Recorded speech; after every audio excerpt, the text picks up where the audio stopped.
సూర్యాపేట జిల్లా కేంద్రం విద్యానగర్లోనే iris olympiad స్కూల్లో రైతు బజార్ అనే ప్రోగ్రాం ఏర్పాటు చేశారు.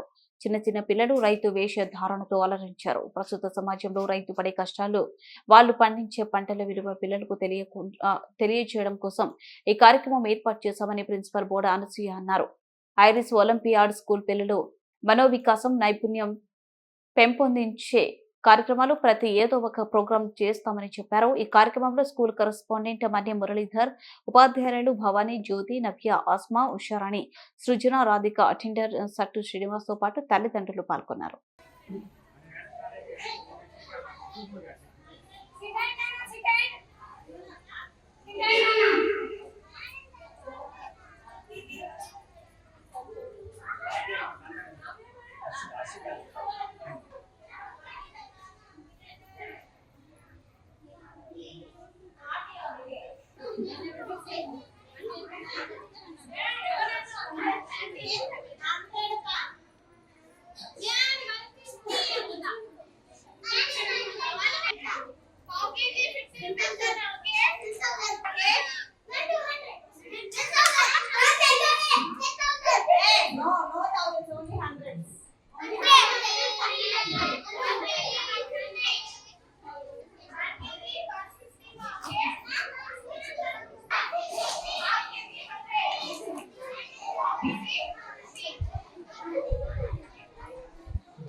స్కూల్లో ఈరోజు ఐరిస్ మార్కెట్ అనే ప్రోగ్రామ్ను కండక్ట్ చేస్తున్నాం. పిల్లలందరూ రైతులుగా వ్యవసాయ గెటప్లో వచ్చారు.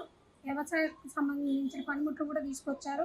ఆ కూరగాయలన్నీ కూడా వాళ్ళే పండించి అమ్మిన విధంగా ఇక్కడ రెడీ అయ్యి వచ్చారు. ఎందుకంటే వ్యవసాయ రంగానికి అంత ఇంపార్టెంట్ ఇవ్వట్లేదు. రైతే రాజు, రైతు దేశానికి వెన్నెముక, రైతు లేనిదే రాజ్యం లేదు. కానీ ఈ రోజులలో ఏ పిల్లల్ని అడిగినా కూడా మేము ఒక ఇంజనీరు, లాయరు, కలెక్టర్ అవుతామంటారు కానీ రైతు అవుతామని అనడం లేదు. ఎందుకంటే రైతులుగా వాళ్ళ తల్లిదండ్రులను, తాత ముత్తాతలను చూసి ఉంటారు. కొందరైతే అసలు రైతులు అనేదే చూసి ఉండరు. అందుకనే రైతులు పడే కష్టాలు, పండించే విధానం తెలుసుకోవడం కోసం ఈ చిన్ని ప్రయత్నం చేస్తున్నాం మేము. అందులో భాగంగా ఇప్పుడు వ్యవసాయ రంగానికి కూడా ఆధునిక రంగంలో టెక్నాలజీని ఉపయోగించి ముందుకు కొత్తగా ఆధునిక పద్ధతుల ద్వారా ముందుకు సాగించి దేశాన్ని అభివృద్ధి పరచాలని, ఈ రంగాన్ని ఎంచుకోవాలని, వ్యవసాయ రంగం కూడా మార్పుల చేతులతోటి ముందుకు సాగాలని, దేశం అభివృద్ధి పరంలో ముందుకు జరగాలని కోరుకుంటున్నాను. Thank you. ఈరోజు ఐరిస్ ఒలింపియాడ్ స్కూల్లో రైతు బజార్ అనే ప్రోగ్రాం కండక్ట్ చేశాం. వాళ్ళకు కూడా రైతు కష్టాలు అన్ని తెలవాలనే ఉద్దేశంతో ఈ ప్రోగ్రాం కండక్ట్ చేశాం. పిల్లలందరూ బాగా రైతు గెటప్లో వచ్చారు. Thank you. ఈరోజు ఐరిస్ ఒలింపియాడ్ స్కూల్లో ఐరిస్ మార్కెట్ అనే ప్రోగ్రామ్ జరుగుతుంది. పిల్లలందరూ ఫార్మర్ గెటప్స్, నెక్స్ట్ పొలం పనులు చేసే వాళ్ళు ఎలా ఉంటారు, పొలంలో ఎన్ని కష్టాలు ఉంటాయి, పొలం విలువ తెలుసుకొని ఎలా పండించి ఎలా తీసుకొస్తారు అనేది మా పిల్లలు తెలుసుకోవడానికి ఈరోజు అందరూ కూడా రైతు గెటప్ లాగా వేసుకొని కూరగాయలు, ఫ్రూట్స్ అమ్మడానికి ప్రిపేర్ అయ్యి ఉన్నారు. Thank you.